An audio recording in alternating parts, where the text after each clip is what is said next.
La parole est à Monsieur Christophe Marion pour le groupe Ensemble pour la République.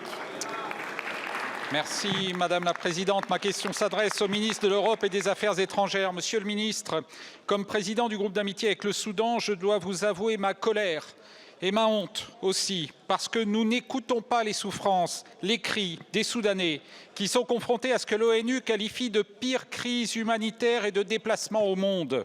Chers collègues, nous sommes profondément touchés, à raison, par les drames ukrainiens ou gazaouis, mais celui vécu par les civils soudanais semble ne pas nous atteindre.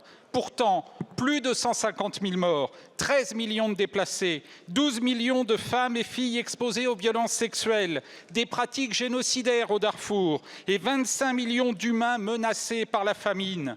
Le Soudan est-il trop loin? Jugeons-nous ce conflit trop complexe? Quelles que soient nos raisons, rien ne justifie notre indifférence politique et médiatique. La voix des Soudanais doit résonner plus souvent ici, dans cet hémicycle et sur les scènes européennes et internationales. La dignité nous impose de faire mieux pour permettre l'acheminement de l'aide humanitaire dont l'accès s'est encore détérioré, pour faire appliquer l'embargo sur les armes en pesant sur les acteurs extérieurs au conflit comme les Émirats arabes unis et enfin pour accueillir dignement les réfugiés les plus fragiles. La participation de la France aux conférences internationales sur le Soudan est évidemment précieuse, mais son action diplomatique mériterait d'être renforcée et peut-être même repensée.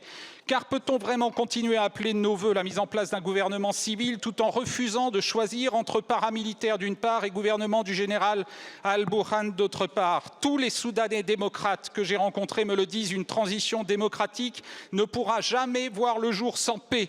Peut-être est-il temps d'apporter notre soutien clair aux forces armées soudanaises au sein desquelles la jeunesse révolutionnaire elle-même, celle qui a renversé le régime islamiste d'Omar el-Béchir en 2019, a décidé de s'engager. Après 2 ans de guerre et de massacre, n'est-il pas temps, Monsieur le Ministre, d'affiner notre stratégie et d'amplifier notre action? Je vous remercie.